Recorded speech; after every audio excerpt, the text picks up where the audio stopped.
और चीन और पाकिस्तान को रास्ते पर लाने के लिए भारत अब अंतरिक्ष प्लान में जुट गया है। भारत के स्पेस मिशन से जुड़ी ये एक ऐसी खबर है जिसके बारे में सुनकर बीजिंग और इस्लामाबाद में बेचैनी बढ़ सकती है। मोदी सरकार के टारगेट 2029 के बारे में जानकर जिनपिंग और शहबाज दोनों परेशान उठेंगे। क्या है भारत का स्पेस टारगेट 2029 और कैसे चीन पाकिस्तान को अंतरिक्ष से सबक सिखाने में इसरो बड़ी भूमिका निभाने जा रहा है, ये स्पेशल रिपोर्ट देखिए। पिछले वर्ष इसरो ने भारत को चांद पर सफलता दिलाई थी। चंद्रयान 3 ने चांद की सतह पर उतरकर इतिहास रचा था। +5। पिछले ही वर्ष इसरो ने सूर्य के बेहद करीब आदित्य L1 की लॉन्चिंग कराई थी। इस कामयाबी पर भी भारत का डंका पूरे विश्व में बजा था।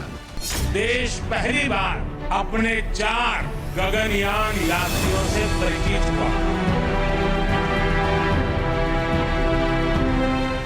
इसरो इसी वर्ष के अंत में मिशन गगनयान और वर्ष 2028 तक भारत का शुक्रयान लॉन्च करने की मेगा तैयारियों में जुटा है। इसके अलावा वर्ष 2035 तक भारत अपना पहला अंतरिक्ष स्टेशन स्थापित करने की तैयारियों में भी जुटा है।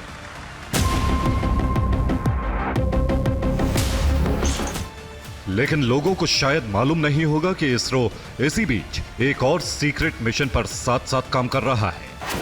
यह ऐसा मिशन है जिसे सुनकर चीन और पाकिस्तान में खलबली मच सकती है, जिसका सीधा टारगेट ही चीन और पाकिस्तान है। कैसे?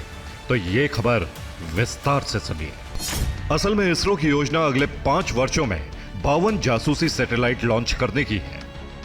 इन सैटेलाइट्स का मकसद LAC और LOC यानी चीन और पाकिस्तान की सरहद पर संदिग्ध गतिविधियों पर अंतरिक्ष से नजर रखना होगा और इससे भारतीय सेना की निगरानी क्षमता में काफी वृद्धि होगी।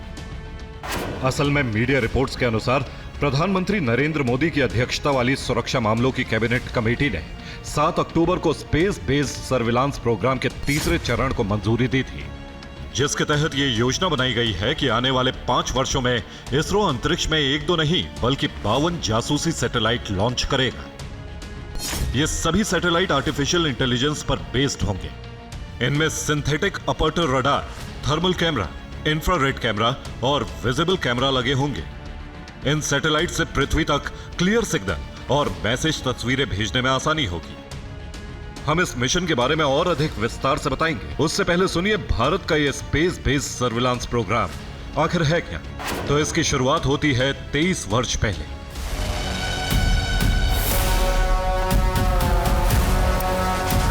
तब केंद्र में अटल बिहारी वाजपेयी के नेतृत्व वाली NDA सरकार थी और पहली बार SBS-1 प्रोग्राम के तहत भारत ने 4 सैटेलाइट लॉन्च किए थे। इनमें रिसेट सैटेलाइट प्रमुख था।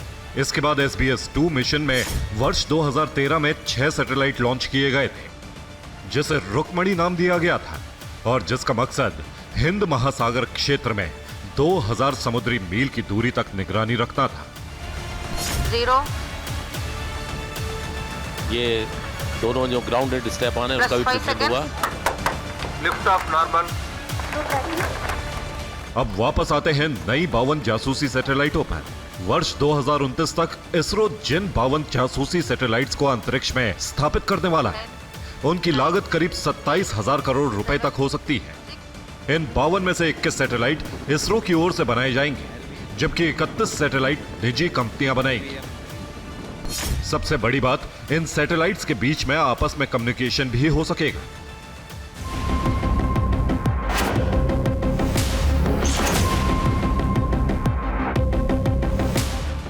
यह कारनामा पहली बार होगा। अब यह कैसे होगा, तो इसके बारे में भी जानकारी दिलचस्प है। असल में इन 52 जासूसी सैटेलाइट्स को इसरो अंतरिक्ष में 2 अलग अलग जगह पर स्थापित करेगा। एक हिस्सा है लो अर्थ ऑर्बिट, यानी कि पृथ्वी की निचली कक्षा, जो पृथ्वी की सतह से 160 किलोमीटर से लेकर 2000 किलोमीटर के बीच तक होती है। और दूसरा हिस्सा है जियो स्टेशनरी ऑर्बिट। ये पृथ्वी की सतह से करीब 36,000 किलोमीटर ऊपर की एक गोलाकार कक्षा है। अब इसे ऐसे समझिए कि अगर इनमें से 35,786 किलोमीटर ऊपर वाली कक्षा में स्थापित किसी जासूसी सैटेलाइट को चीन और पाकिस्तान वाले इलाके में कुछ संदिग्ध गतिविधियां दिखेंगी, तो वो सबसे पहले ये मैसेज लो अर्थ ऑर्बिट वाले हिस्से में स्थापित दूसरे जासूसी सैटेलाइट को भेजेगा। और संदिग्ध इलाके में ठीक से जांच करने के लिए कहेगा। इसके बाद लो अर्थ ऑर्बिट में स्थापित सैटेलाइट को जब संदिग्ध गतिविधियों के बारे में पक्का यकीन हो जाएगा, तब वहां से सिग्नल, मैसेज और तस्वीरों के जरिए जानकारी भारतीय सेना तक पहुंचाई जाएगी। फिर सेना तुरंत एक्टिव होगी और चीन पाकिस्तान की साजिशों पर एक्शन ले सकेगी।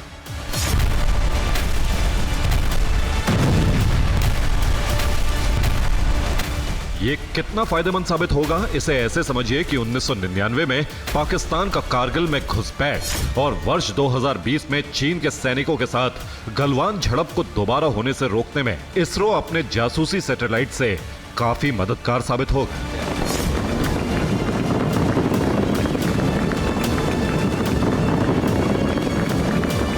Bureau report, TV9 भारतवंश।